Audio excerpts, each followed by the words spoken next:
வணக்கம்.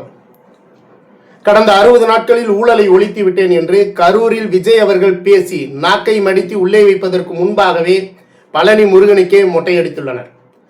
1888 குப்புசாமி மணியக்காரர் என்பவர் பழனி அடிவாரம் பகுதியில் இருக்கக்கூடிய தனது 1 ஏக்கர் 40 சென்ட் நிலத்தை பழனி தண்டாயுதபாணி சுவாமி திருக்கோயிலுக்கே பத்திரமாக பதிவு செய்துள்ளார்.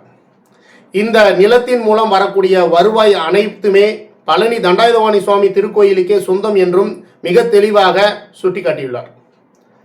இந்த நிலத்தை வேறு யாரும் விற்பதற்கோ குத்தகைக்கு விடுவதற்கோ உரிமை இல்லை என்பதையும் பதிவு செய்துள்ளார். இந்த நிலத்தை மேற்பார்வை செய்வதற்காக தண்டபாணி என்ற ஒரு நபரை நியமித்து சென்றுள்ளார். காலங்கள் பல சென்ற பிறகு தண்டபாணி வகையராக்கள் என்று சொல்லக்கூடிய திருப்புகழ், முருகதாஸ் என்ற 2 தனிநபர்கள் வெங்கடாசலம் என்ற ஒருவருக்கு குத்தகைக்கு விடுகின்றனர். இந்த வெங்கடாசலம் அவர்களுக்கும் திருப்புகழ், முருகதாஸ் இருவருக்கும் குத்தகை விடுவதில் பணத்தகராறு ஏற்படவே இவர்கள் மூவரும் நீதிமன்றம் செல்கின்றனர்.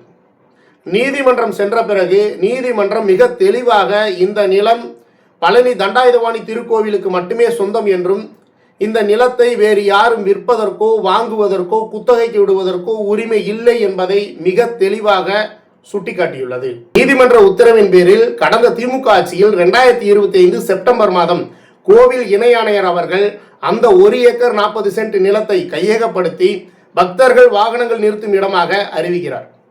இந்த முருகதாஸ் மற்றும் திருப்புகழ் ஆகிய இருவரும் மீண்டும் அந்த நிலத்தை எப்படியாவது கையகப்படுத்த வேண்டும் என்பதற்காக செப்டம்பர் 2025, நவம்பர் 2025, மார்ச் 2026 ஆகிய 3 முறை முயற்சி செய்ததாகவும் அதை திமுக அரசு மிக சாதுரியமாக தடுத்ததாகவும் தற்போது இருக்கக்கூடிய அறநிலையத்துறை அமைச்சர் ரமேஷ் அவர்களே வாக்குமூலம் கொடுத்துள்ளார். இடத்தை ரிஜிஸ்டர் பண்ணக்கூடாது யாருக்கும் அப்படின்னு சொல்லிட்டு பழனி கோயிலுடைய ஜேசி மூலயமாக சப் ரிஜிஸ்டர் ஆஃபீஸ்க்கும் டிஸ்ட்ரிக்ட் ரிஜிஸ்டர் ஆஃபீஸ்க்கும் பல முறை கடிதங்கள் வழங்கப்பட்டிருக்குது. நீங்கள் அந்த கடிதங்கள் பார்த்தீங்கன்னா 15/9/2025, 16/11, 25/12 போன 2025 பார்த்தீங்கன்னா இந்த கடிதங்கள்லாம் நம்ம வழங்கியிருக்கிறோம். இதை தாண்டி இந்த அறநிலையத்துறை அமைச்சர் ரமேஷ் அவர்களிடம் பல்வேறு வினாக்களை எழுப்ப வேண்டிய சூழல் ஏற்பட்டுள்ளது. பழனி தண்டாயுதபாணி சுவாமி திருக்கோயிலினுடைய இணை ஆணையர் மாரிமுத்து அவர்களுக்கு ஜூலை 8ஆம் தேதி கூடுதல் இணை ஆணையராக பதவி உயர்வு இந்த அறநிலையத்துறை அமைச்சர் ரமேஷ் அவர்களின் மூலமாக வழங்கப்படுகிறது. கொடைக்கானலில் இருக்கக்கூடிய சார் பதிவாளர் ஜஸ்டின் மணிகண்டன் அவர்களுக்கு ஜூலை 6ஆம் தேதி பழனி சார் பதிவாளராக 1 நாள் மட்டும் சிறப்பு அதிகாரம் வழங்கப்படுகிறது. அந்த ஜூலை 6ஆம் தேதி வந்த ஜஸ்டின் மணிகண்டன் அவர்கள் பழனி தண்டாயுதபாணி சுவாமி திருக்கோயிலினுடைய 100 கோடி மதிப்பிலான நிலத்தை வெள்ளைத்துறை சேதுபதி என்ற 2 தனிநபர்களுக்கு விற்பனை செய்வதற்கு பதிவு செய்து கொடுக்கிறார். இந்த வெள்ளைத்துறை சேதுபதி அவர்களுடைய பொருளாதார பின்னணியை பார்த்தோம்னாலும் 2 கோடி கொடுத்து 100 கோடி மதிப்பிலான நிலத்தை பெறக்கூடிய அளவிற்கு அவர்களுக்கு பொருளாதார பின்னணியும் கிடையாது. அப்ப வெள்ளைத்துறை சேதுபதி ஆகிய 2 நபர்களுக்கு 2 கோடி கொடுத்த அந்த பின்னணி யார்? கொடைக்கானலில் இருக்கக்கூடிய சார் பதிவாளரான மணிகண்டன் என்பவரை பழனி சார் பதிவாளராக ஜூலை 6ஆம் தேதி மட்டும் நியமித்த அந்த உயர் அதிகாரி யார்? பழனியினுடைய 100 கோடி பழனி தண்டாயுதபாணி சுவாமி கோயிலினுடைய 100 கோடி மதிப்பிலான கோயில் நிலத்தை விற்பனை செய்துப்பட்ட இந்த சூழலில் ஜூலை 8ஆம் தேதி பழனியினுடைய இணை ஆணையராக இருக்கக்கூடிய மாரிமுத்து அவர்களுக்கு கூடுதல் இணை ஆணையராக பொறுப்பு வழங்க வேண்டிய அவசியம் என்ன இருக்கிறது? இதற்கு பின்னால் ஏதோ 2 தனிநபர்கள் மட்டும் இதை செய்ய கிடையாது. இதற்கு பின்னால் மிகப்பெரிய கூட்டு சதி நடந்துள்ளது என்பது மிக தெளிவாக தெரிகிறது.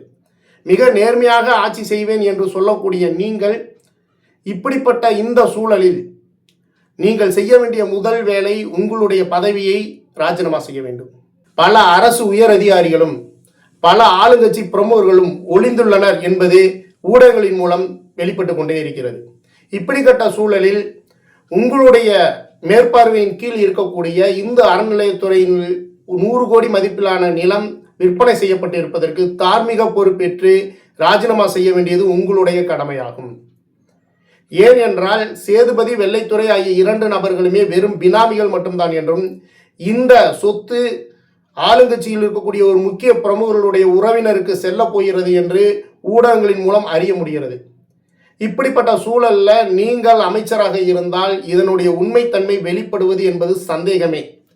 எனவே தார்மீக பொறுப்பேற்று நீங்கள் ராஜினாமா செய்வீர்கள் என்று நம்புகிறோம். நீங்கள் உண்மையான நேர்மையான பற்றாளனாக இருந்தால், உங்களுடைய கை கரைபடையாத கையாக இருந்தால் நிச்சயமாக நீங்களே தார்மீக பொறுப்பேற்று பதவி விலவீர்கள் என்று நம்புகிறோம்.